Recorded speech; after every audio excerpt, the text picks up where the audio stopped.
आदाब नाजरीन, सलाम जे के देखने वाले सभी नाजरीन को मेरा प्यार वाला सलाम। मैं हूँ आपका मेज़बान गौहर कुची और मेरे साथी रहमत कलीम भी इस प्रोग्राम में जुड़ेंगे जो 1.5 घंटा आपके साथ रहेंगे। हम दोनों आपके साथ रहेंगे। इस प्रोग्राम में मुख्तलिफ मौज़ूआत पर बात होगी और मुख्तलिफ ख़बरें आपके सामने रखेंगे और साथ ही साथ जो आखिर का पड़ाव होगा 20 से 15 मिनट वो आपके लिए फ़ोन कॉल्स होंगे। आप उसमें जुड़ सकते हैं। आप अपनी जो राय है या शिकायत जो है इंतज़ामिया तक पहुंचा सकते हैं। लेकिन प्रोग्राम की शुरुआत में जहां हम आपको बताते चले कि इस प्रोग्राम में मुख्तलिफ मौज़ूआत पर बात होगी, जहां पर जम्मू कश्मीर के अंदर सरमायाकारी के हवाले से बात होगी, क्योंकि बैरून मुल्क जो खलीज ममालिक का वफ़द है वो 4 रोज़ा दौरे पर वादी कश्मीर के अंदर मौजूद है। और साथ ही साथ जहाँ उन्होंने मुख्तलिफ ताजरों के साथ बात की है, वही इन 4 रोज़ों के दौरान वो कहाँ कहाँ जाएंगे, पहलगाम भी जाएंगे, गुलमर्ग भी जाएंगे और साथ ही साथ मुख्तलिफ वफूद से भी, ताजरों से भी हम बात करेंगे। उसके साथ साथ ही जम्मू कश्मीर में जिस तरह से मंशियात का रुझान बढ़ता जा रहा है उस पर भी बात होगी, क्योंकि जो हीरोइन है, इंट्रावेनस जो नस से लिया जाता है हीरोइन, उसकी तादाद में 100 नहीं, 200 नहीं, 300% से ज़्यादा इजाफा हुआ है। उसके साथ उस पर भी बात करेंगे। उसके साथ हमारे डॉक्टर साहब भी उसके लिए जुड़ेंगे मज़ीद तफसीलात के लिए और साथ ही साथ कुछ अहम मौज़ूआत हैं जिन पर हम बात करेंगे। लेकिन प्रोग्राम की शुरुआत में तय फॉर्मेट के मुताबिक जहाँ माजी की बात करते हैं, माजी की कुछ चंद बातें हैं, कुछ मुल्की और आलमी सतह की, जो हम आपके साथ शेयर करेंगे। जी हाँ नाज़रीन, तारीख में आज के दिन के हवाले से आज 22 मार्च है और आज के दिन क्या कुछ हुआ है वो हम आपको बताएंगे। जी हाँ नाजरीन, 22 मार्च 1873 में पोर्टोरिको में गुलामी का रिवाज ख़त्म हुआ है और साल 1890 में 22 मार्च साल 1890 में रामचंद्र चटर्जी पैराशूट के उतरने वाले पहले शख्स बने हैं। और साल 1917 में आज ही के दिन यानी कि 22 मार्च 1917 में रूस की नई हुकूमत को तस्लीम करने वाला अमेरिका पहला मुल्क बना है। और आज ही के दिन 1979 में इजराइल की पार्लियामेंट ने मिस्र के साथ अमन माहदे की तौसीक की है।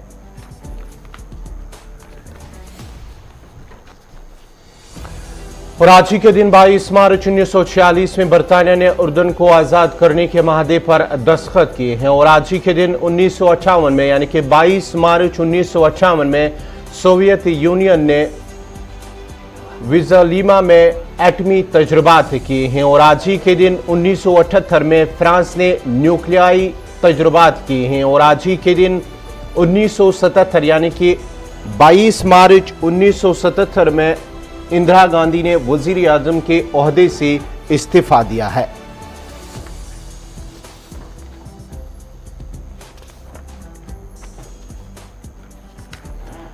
तो चलिए, ये थी तारीख में कुछ अहम बातें मुल्की और आलमी सतह पर जो हमने आपके सामने रखी हैं। प्रोग्राम की शुरुआत में आज बात करेंगे सबसे पहले जिस तरह से डीजल पेट्रोल की बात करेंगे। कई दिनों से लगातार जहां पर एक ही जगह पर रुकी थी इनकी कीमतें पेट्रोल और डीजल की, वहीं चंद माह के बाद ही पेट्रोल और डीजलों में एक बार फिर इजाफा हुआ है और महंगाई एक बार फिर आवाम के लिए मार बनती जा रही है। पेट्रोल और डीजल की कीमतों में फिर इजाफा हुआ है। जहां पर आलमी मंडियों पर भी पेट्रोल और डीजल की कीमतों में इजाफा हुआ है, वहीं मुंबई में पेट्रोल 110 के पार जबकि डीजल भी 100 के करीब पहुंच चुका है। कोलकाता में पेट्रोल 105 रुपए फी लीटर तक पहुंच गया है। तकरीबन 40 पैसे का इजाफा हुआ है पेट्रोल और डीजल की कीमतों में। मुख्तलिफ रियासतों के अंदर मुख्तलिफ कीमतों पर पेट्रोल और डीजल दस्तयाब है, लेकिन अवाम की मार एक बार फिर चीज़ों की कीमतों, जो अशियाए खुर्दन है उनकी कीमतों पर भी एक बार फिर इजाफा होने की तवक्का की जा रही है। जी बिल्कुल, काफ़ी दिनों से ये कयास आराई तेज़ थी कि आखिर इलेक्शन भी ख़त्म हो गए, इंतखाबात भी ख़त्म हो गए और पेट्रोल डीज़ल महंगा नहीं हुआ। आम तौर से ये नज़रिया लोगों के बीच गांव शहर में पाया जाता है कि इलेक्शन से पहले, इंतखाबात से पहले पेट्रोल और डीजल की कीमतों में आरजी तौर पर राहत देने की कोशिश की जाती है, फिर उसके बाद बढ़ा दिया जाता है। लेकिन इस बार 137 दिनों के बाद पेट्रोल डीजल की कीमतों में इजाफा हुआ है। लेकिन इससे पहले 30 पैसे, 40 पैसे, 20 पैसे इजाफा हुआ करता था, लेकिन इस बार 80 पैसे इजाफा हुआ है, यानी करीब 1 रुपये का इजाफा 1 लीटर पर हुआ है। 80 पैसे फी लीटर का इजाफा किया गया है। आपको बता दें कि इस वक्त नई कीमत जो अब तय होती हुई दिखाई दे रही है उसके मुताबिक कौमी राजधानी में पेट्रोल अगर आप खरीदने जाएंगे तो आपको 96 रुपये 21 पैसे देने होंगे, और अगर डीजल खरीदने जाएंगे तो आपको 87 रुपये 47 पैसे देने पड़ेंगे 1 लीटर की। इसके अलावा अगर आप जाएं मुंबई में पेट्रोल खरीदने के लिए आपको सीधे 100 का नोट निकालना होगा, 110 रुपये 82 पैसे यानी कि 111 रुपये 1 लीटर के देने होंगे। साथ ही साथ पेट्रोल डीजल के 95 रुपये आपको देने होंगे लीटर। ये मुंबई का रेट है। साथ ही साथ अगर मगरबी बंगाल चलेंगे तो मगरबी बंगाल में भी कीमतें आसमान छू रही हैं और 105 रुपये 51 पैसे यानी 105 रुपये आपको 1 लीटर पेट्रोल के लिए पैसे देने होंगे। कोलकाता में अगर डीजल की बात करें तो 90 रुपये 62 पैसे यानी 90.5 रुपये आपको देने पड़ेंगे डीजल के। ये जो अभी लेटेस्ट अपडेट है या नई कीमत जो तय की गई है 80 पैसे बढ़ने के बाद उसकी सूरत हाल है, वो नर्क हम आपको बता रहे हैं। और अगर आप चेन्नई चले जाओ साउथ की तरफ तो वहां आपको चेन्नई में 102 रुपये 16 पैसे देने होंगे पेट्रोल की कीमत 1 लीटर लेने के लिए, और पेट्रोल के अलावा अगर आप डीजल लेते हैं तो फिर आपको 92 रुपये 19 पैसे देने होंगे। तो ये मुल्क के बड़े 4 शहर जहां आमतौर से पेट्रोल और डीजल की खपत ज़्यादा है वहां की कीमतें हैं। तो आपको बता दें कि ये 137 दिनों के बाद इस तरह से इजाफा देखने को मिला है। 4 नवंबर को इससे पहले ये कीमत बढ़ी थी और उसके बाद से लेकर के अब तक के ये कीमत लागू थी। अब जाकर के आज सुबह एक बार फिर से महंगाई की मार आवाम पर, और खास से वो मिडिल क्लास जो रोजाना पेट्रोल के लिए मोटरसाइकिल लेकर पेट्रोल पंप पर पहुंचता हो, डीजल के जरिए अपने जनरेटर चलाता हो, दीगर गाड़ियों को चलाता हो, जो मिडिल क्लास से खासतौर से जो 2 लीटर 5 लीटर 4 लीटर 10 लीटर सुबह एक दिन या हफ्ते में डलवा करके अपना काम निकालते हो, उनके लिए ये महंगाई की मार काफी असरदार होने वाली है। आपको बता दें कि जो सूरत हाल है रूस और यूक्रेन की जंग के बीच उसकी वजह से तेल बढ़ रहे हैं। जो हमें खबर मिल रही है कि जो आलमी मंडियां हैं उसमें कच्चे तेल की कीमतों में इजाफा हुआ है और पेट्रोल डीजल की जो मुतालबात है, जो डिमांड्स हैं वो कम हो गए हैं, जिसकी वजह से इसकी कीमतें, कच्चे तेल की कीमतें उठी हैं। और ऐसे में हिंदुस्तान पर भी इसका असर पड़ता हुआ दिखाई दे रहा है। पहले ही वज़ीर दिफा, वज़ीर ख़ारजा सब ने इशारा कर दिया था, इस जानिब सरकार ने भी इशारा कर दिया था, खुद वज़ीर आज़म ने, कि रूस यूक्रेन की जंग का असर पड़ सकता है हिंदुस्तान पर। और वो असर पड़ने का मतलब यह था कि पेट्रोल और डीजल की कीमतों में आपको इजाफे का सामना करना पड़ सकता है। और आज सुबह खबर मिली कि 1-2 पैसे और 20 पैसे 30 पैसे 50 पैसे नहीं बल्कि 80 पैसे का इजाफा हुआ है पेट्रोल डीजल दोनों में। आपको अपने शहर की कीमत जानने के लिए आपको आसपास के पेट्रोल पंप पर जाना पड़ेगा, लेकिन 4 बड़े शहर जहां बड़ी खपत है तेलों की, उन बड़े शहरों की कीमत हमने आपको बता दी। मुंबई जाएं, चेन्नई जाएं, मगरबी बंगाल जाएं, यहाँ 100 के नोट आपको 1 लीटर के लिए देने ही देंगे होंगे, चूंकि 105 रुपये 110 रुपये इन शहरों में पेट्रोल की कीमतें हैं। दिल्ली में 95 रुपये, इस वक्त 96 रुपये 21 पैसे एक कीमत है, 100 के अंदर में है ज़रूर, लेकिन ये भी 96 रुपये 21 पैसे फिलहाल बहुत ही ज़्यादा है मिडिल क्लास के लिए। तो ये महंगाई की मार सुबह हिंदुस्तान की आवाम को सुनने को मिल रही है और इससे मिडिल क्लास मुतासिर होता हुआ दिखाई दे रहा है। जी हाँ नाजरीन, जहां पेट्रोल डीजल की कीमतों में इजाफा, वहीं अब बात करेंगे जम्मू कश्मीर के हवाले से। जी हाँ नाजरीन, जम्मू कश्मीर में सरमायाकारी को लेकर जो वफद 4 दिनों तक जम्मू कश्मीर पर आए हैं, खलीज ममालिक यानी कि हांगकांग और दुबई से कुछ लोग आए हैं, कुछ ताजिर आए हैं, सरमायाकार आए हैं जम्मू कश्मीर के अंदर सरमायाकारी को लेकर। वहीं पर जो है अगर हम बात करेंगे एलजी मनोज सिन्हा की जानिब से कहा गया है कि जम्मू कश्मीर में अगले 6 माह के दौरान 70,000 करोड़ रुपए से ज़्यादा की बैरूनी सरमायाकारी के लिए वो पुरुमीद है। ये एलजी मनोज सिन्हा की जानिब से कल कहा गया है। और साथ ही साथ 26,000 करोड़ की सरमायाकारी की तजावीज़ को मंजूरी दी गई है और जो मुतलकीन हैं उन्हें ज़मीन भी अलाट की गई है। और साथ ही साथ जम्मू में ये कहा गया है, जो प्रिंसिपल सेक्रेटरी सनत व तिजारत रंजन प्रकाश ठाकुर उनकी जानिब से कहा गया है कि जम्मू में पैदावार पर मबनी सरमायाकारी और कश्मीर में सर्विस सेक्टर में सरमायाकारी की ज़रूरत है, ये उनकी जानिब से कहा गया है।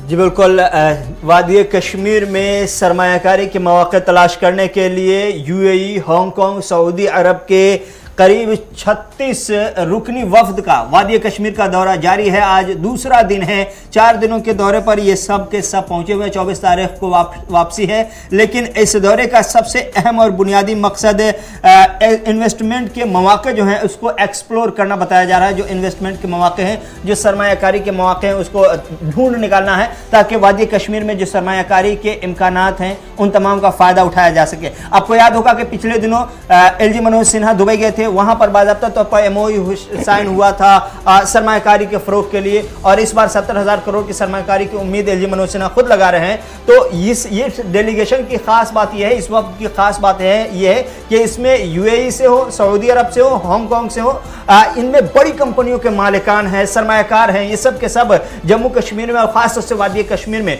उन मौक़ों की तलाश में आए हैं कि क्या यहां से सरमायाकारी करके फायदा उठा सकते हैं। क्या अगर ये 36 ममालिक के जो 36 मेंबरान जो हैं, अगर ये सब के सब अपनी कोशिश में कामयाब होते हैं या 50% भी इसमें से कामयाब होते हैं, तो अगर हम ये मान लें कि 15 बिजनेसमैन, 15 सरमायाकार भी अगर दिलचस्पी लेते हैं कि आने वाले चंद दिनों में सरमायाकारी का ऐलान करेंगे, तो फिर आप समझ सकते हैं कि आने वाले चंद सालों में जम्मू कश्मीर के अंदर इस बड़ी सरमायाकारी से कैसी नई तस्वीर बन सकती है। तो एक मुस्बत तस्वीर बनने के इम्कानात भी हैं, और ये कोशिश भी है सरकार की जानिब से कि जो फॉरेन के जो बड़े बिजनेसमैन हैं, सरमायाकार हैं, इन्वेस्टर हैं, उन्हें बुलाकर किस तरह से, चूंकि वादी कश्मीर में मौके की कमी नहीं है। वादी कश्मीर खूबसूरती, कुदरती खूबसूरती और कुदरती खजाने से मालामाल सूबा है, शहर है, इलाका है। अगर आप वहां सही से मौके तलाश करके अपने आप को बिल्डअप करना चाहें, अपने इन्वेस्टमेंट को बिल्डअप करना चाहें, अपनी सरमायाकारी को बढ़ाना चाहें, तो बहुत आसानी से बढ़ा सकते हैं। वहां मौके ही मौके हैं, और इसी की तलाश में 1-2 नहीं बल्कि 36 रुकनी वफ्द वादी कश्मीर पहुंचा हुआ है। वादी कश्मीर में उन इलाकों का खास तौर से दौरा किया जा रहा है जहां पर सयाहत के बहुत सारे मौके हैं, और उन इलाकों को भी गौर से देखा जा रहा है जहां पर सरमायाकारी बहुत अच्छे अंदाज में की जा सकती है। तो यह दौरा बहुत ही खास है, और खास तौर से जम्मू कश्मीर के हक में, वादी कश्मीर के आवाम के हक में, वादी कश्मीर के नौजवानों के हक में, वादी कश्मीर के बेरोजगारों के हक में, वादी कश्मीर के गरीबों के हक में। चूंकि सरमायाकारी बढ़ेगी तो उनकी जिंदगी में तब्दीली आएगी, और यह तब्दीली मुस्बत आएगी। यकीनी तौर पर उनकी जिंदगी में भी बदलाव आएगा, और इस बदलाव से उनकी जिंदगी में कुछ बेहतरी के आसार जो नजर आ रहे हैं वो भी देखने को मिलेंगे। तो ये बड़ा डेलीगेशन, बड़ा वफ्द वादी कश्मीर के दौरे पर है। दूसरा दिन आज है, 4 दिनों का दौरा है, 24 तारीख को वापसी। जी हाँ नाज़रीन, सरमायाकारी जो वफद है, 34 रुकनी जो वफद है, उसमें रियल स्टेट, मेहमान नवाजी, टेलीकॉम, इंपोर्ट एक्सपोर्ट और दीगर शोबों से तारुक रखने वाले ये मेम्बरान इन पर ये मुश्तमिल है, जो पहलगाम का भी दौरा करेंगे, गुलमर्ग का भी दौरा करेंगे, और मुख्तलिफ जो जम्मू वादी कश्मीर के अंदर जो मुख्तलिफ ताजर बरादरी है उनके साथ भी मिलेंगे, और साथ ही साथ उनके साथ बात करेंगे। दीगर जो ताजर अंजुमन हैं उनके साथ भी बातचीत करेंगे। उसके बाद ही ये फैसला लेंगे कि आया कितने लोग, जो भी लोग आए हैं, जो वफद इसमें शामिल हैं 4 रोज़ा दौरे के दौरान, कितने लोग सरमायाकारी कर सकते हैं। क्योंकि एलजी मनोज सिन्हा की जानिब से कहा गया है कि आइंदा जो 6 महीने हैं उनके दौरान तकरीबन 70,000 करोड़ की सरमायाकारी हो सकती है। तो बढ़ते आगे, अब बात जहां जम्मू कश्मीर में सरमायाकारी की हो रही है, वहीं पर एक और मौजूद बहस है जम्मू कश्मीर के हवाले से। जी हाँ नाज़रीन, जो इस वक्त एक बड़ा मसला बनता जा रहा है वो है मंशियात का मसला, यानी कि ड्रग्स का मामला, और ड्रग्स की लत में नौजवानों की एक बड़ी तादाद इसमें मुब्तला हो रही है। अगर हम बात करेंगे जम्मू कश्मीर के अंदर, खासकर वादी कश्मीर के अंदर गुज़िश्ता 2 सालों के दौरान जो हीरोइन है, इंट्रावेनस यानी कि नस से लिया जाने वाला हीरोइन है, तकरीबन उसमें 340%, 100% नहीं, 200 नहीं, 300 नहीं, बल्कि 340% का इजाफा हुआ है गुज़िश्ता 2 सालों के दौरान। और हर साल, हर माह, हर गुजरते दिन के साथ इसमें इजाफा होता जा रहा है, और नौजवानों की एक बड़ी तादाद इस मंशियात, खासकर हीरोइन की इस जाल में फंसते जा रहे हैं। अगर 2019 की बात करेंगे तो वादी कश्मीर में इनकी तादाद जो थी इंट्रावेनस जो हीरोइन है 3,852, जबकि साल 2021 की बात करेंगे तो ये तादाद 340% इजाफा 13,200 तक पहुंच गया है। और साल 2022 में फरवरी के महीने में तकरीबन 1400 मरीज वो इस वक्त डी एडिक्शन सेंटर में जेर इलाज है। वालिदैन परेशान हैं क्योंकि हर रोज ये तादाद बढ़ती जा रही है, क्योंकि जो हेरोइन लेने वाले नौजवान हैं उनकी तादाद आए रोज बढ़ती जा रही है और drug de addiction centre Srinagar के अंदर जो है वहां पर वालिदैन काफी मायूस, काफी परेशान नजर आ रहे हैं। जी बिल्कुल, नौजवानों को बचाइए, अपने बच्चों को बचाइए, अपने बेटों को बचाइए। ड्रग की लत बहुत ही तेज़ी के साथ आपके आसपास तक पहुंच चुकी है, आपके घर के करीब पहुंच चुकी है। खासतौर से वादी कश्मीर में जिस अंदाज में मंशियात का जाल बुनता और गहरा होता हुआ चला जा रहा है, उससे जम्मू कश्मीर के नौजवानों की एक बड़ी आबादी इसमें फंसकर तबाह बर्बाद होती हुई दिखाई दे रही है। हमने हर रोज़ कवर किया इस तरह की खबरों को, इस तरह की खबरों को जगह दी है ये जानने के लिए, ये लोगों को तक पहुँचाने के लिए कि आप अगर बेदार अगर नहीं होते हैं तो फिर ये वक्त रहते हुए आपकी आंखों के सामने आपके बच्चे, आपके जवान बेटे बर्बाद हो जाएंगे। इसलिए वादी कश्मीर की आवाम से एक बार फिर अपील कि वो अपने बच्चों को बचाए इस ड्रग्स की वजह से, इस मंशियात के जाल से, वरना फिर उनका खानदान भी बच्चों के साथ तबाह हो सकता है, क्योंकि इसके असरात, मुज़िर असरात बहुत दूर तक होते हैं। और जो इजाफा 340% का हुआ है यह अपने आप में हैरान कुन है। 2 साल के अंदर अगर 340% का इजाफा हो रहा हो मंशियात में और खासतौर से हीरोइन में, तो फिर आप समझ सकते हैं कि ये कितना खतरनाक सूरत हाल की तरफ इशारा है। तो आपको अंदाजा लगाना होगा कि अगर 340% यानी कि 160% के हवाले से, 170% के हवाले से बात करें, एक साल में 170% इजाफा हो रहा है हीरोइन के इस्तेमाल में, तो फिर आप समझ सकते हैं कि आपके शहर में लोग खाना कम खाने लगे हैं, मंशियात का इस्तेमाल ज़्यादा करने लगे हैं, ड्रग्स का इस्तेमाल ज़्यादा करने लगे हैं। ये हीरोइन के इस्तेमाल की सिर्फ बात है जहां 340% 2 सालों में ये रिपोर्ट आई है। ये हमारी कोई ज़बानी बयानबाजी नहीं है, बल्कि ये रिपोर्ट आई है और इस रिपोर्ट में कहा गया है कि 2 साल के अंदर में 340% का इजाफा हुआ है। इस 340% के इजाफे पर आप गौर करें तो ये एक डरावनी तस्वीर आपके समाज की, आपके ख़ानदान की, आपके पड़ोस की, आपके इलाके की पेश कर रही है। चूंकि इसमें आपका बच्चा भी फंस सकता है, आपका बेटा भी फंस सकता है, आपका भाई भी फंस सकता है, आपके खानदान के नौजवान भी फंस सकते हैं। हैरानी वाली बात यह है कि कुछ पॉलिटिकल पार्टियों ने इस चीज का एतराफ भी किया है कि सिर्फ लड़के ही नहीं, वादी कश्मीर में लड़कियां भी मंशियात में गिरफ्तार होती हुई दिखाई दे रही हैं। इस खबर पे मजीद तफसीलात के लिए हमारे साथ डॉक्टर सुहेल नायक। डॉक्टर साहब, आपका बहुत बहुत शुक्रिया प्रोग्राम में जुड़ने के लिए, क्योंकि एक जो बड़ा मसला है वादी कश्मीर या जम्मू कश्मीर की बात करेंगे, एक बड़ी तादाद नौजवानों की जो मंशियात की लत में मुब्तला हो रही हैं, आए रोज इसमें इजाफा हो रहा है। और साथ ही साथ अब जो खबर है क्योंकि जो इंट्रावेनस हेरोइन है उसमें ज्यादा तादाद बढ़ रही है नौजवानों की। क्या कुछ वजूहात है इसके और इससे किस तरह काबू पाया जा सकता है? गवर साहब अस्सलाम वालेकुम। गवर साहब, जो ये ड्रग एडिक्शन का मसला कश्मीर में है, इसमें मैंने बहुत बार बोला है कि ड्रग एडिक्शन अडल्ट पीपल में या मोबाइल एडिक्शन बच्चों में ये एक ही जैसा रास्ता पकड़ता है जी।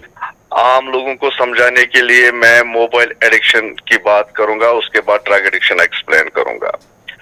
जब आज पेरेंट्स देखते हैं कि जब बच्चे मोबाइल पे गेम खेलते हैं तो वो एक छोटे से गेम से शुरू करते हैं, स्नेक गेम से जी। उसके बाद वो धीरे धीरे धीरे धीरे धीरे धीरे पबजी तक पहुंचते हैं और उसके बाद कुछ बच्चे जो है वो सुसाइड भी कर देते हैं। दरअसल जो जहन है हमारा, ब्रेन है हमारा, इसको एक सेंटर है प्लेजर सेंटर, उसको किक मिलने के लिए, मतलब उसको सेटिस्फाई करने के लिए जब इंसान एडिक्शन में चला जाता है उसको हायर जाने की जरूरत पड़ती है, कॉम्प्लिकेटेड चीजों की तरफ जाना पड़ता है। इसी तरह ये ड्रग एडिक्शन है जी। एक अडल्ट बच्चा सिगरेट से शुरू करता है, उसके बाद कैनाबस, चरस, धीरे धीरे धीरे धीरे जब उसका ब्रेन सेटिस्फाई नहीं होता है तो वो हीरोइन तक पहुंच जाता है जी। अब यहाँ सुनिए, जब मोबाइल नहीं थे दुनिया में तो कोई बच्चा मोबाइल एडिक्शन में मुब्तला था? बिल्कुल भी नहीं था। जब मोबाइल अवेलेबल है, जब इंटरनेट अवेलेबल हुआ तो आप देख रहे हैं कि पूरे बच्चे घंटों आवर्स दिन में मोबाइल के साथ अपना टाइम जाया करते हैं और डिपेंडेंट हुए हैं। जैसे उनसे मोबाइल छीना जाता है वो पागलों की तरह रोते हैं, एज ए पेडियाट्रिशियन में बोलता हूँ, जो माँ बाप हमें कहते हैं जी।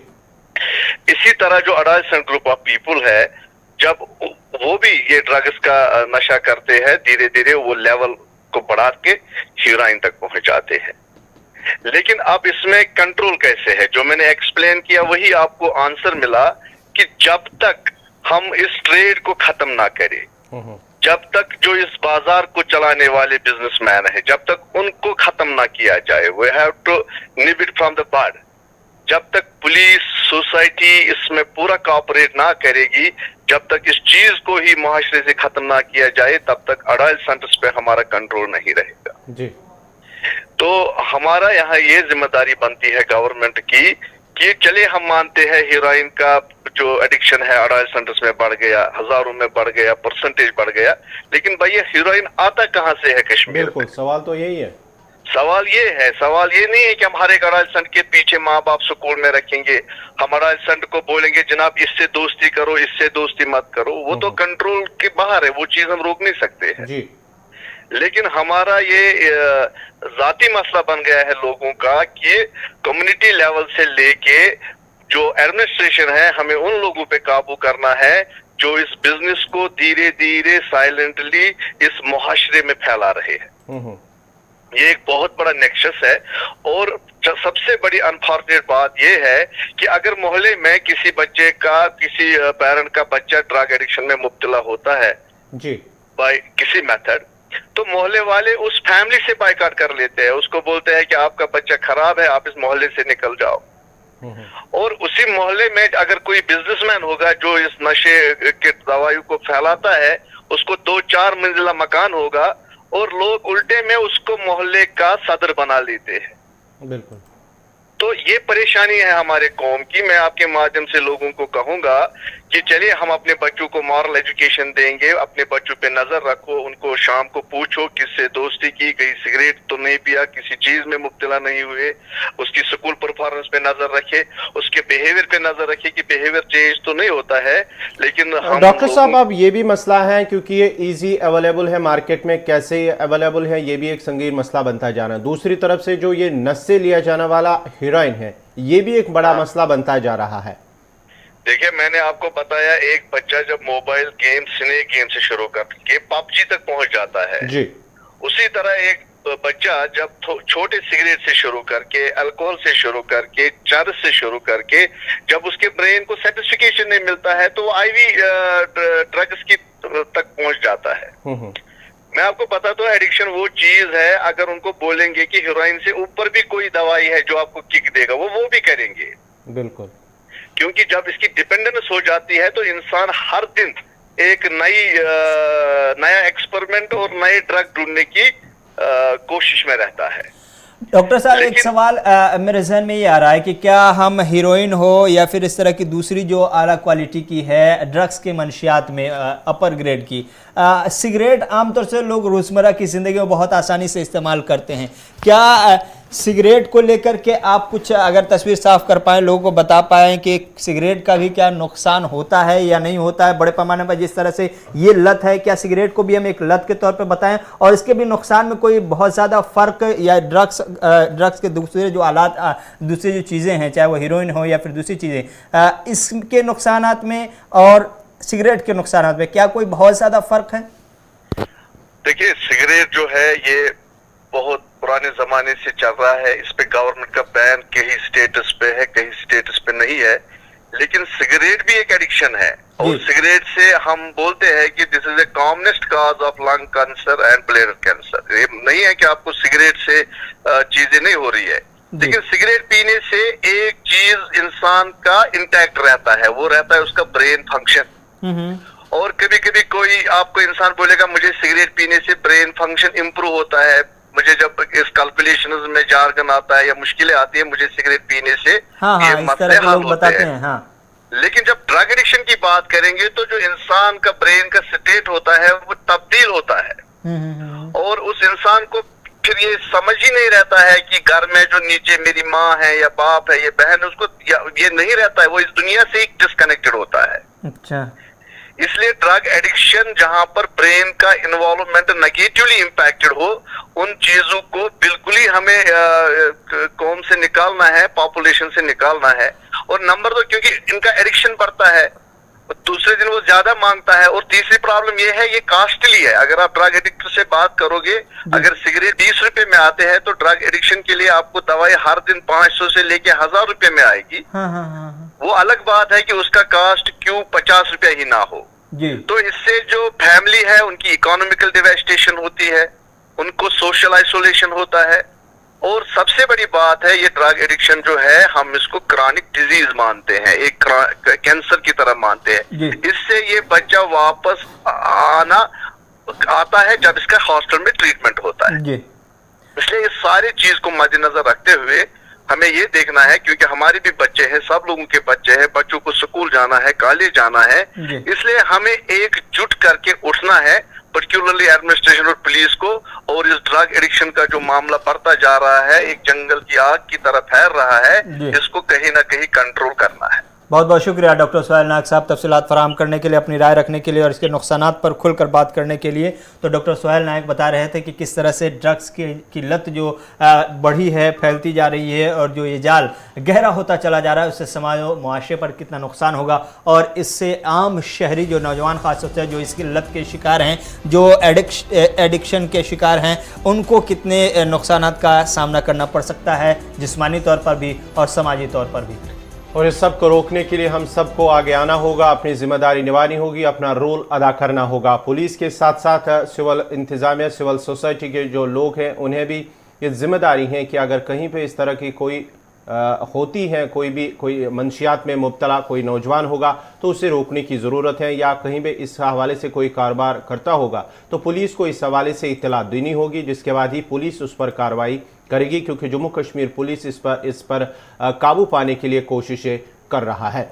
नाजरीन, यहाँ पे एक छोटा सा वक्फा लेंगे, तो वक्फे के फ़ौरन बाद वापस आएंगे तो बात जहाँ हम आलमी सतह की करेंगे, रूस और यूक्रेन की बात करेंगे, वही जम्मू कश्मीर के कुछ अहम मौज़ूआत हैं जिन पर बात करनी ज़रूरी है। लेकिन यहाँ पर एक छोटा सा तिजारती वक्फा।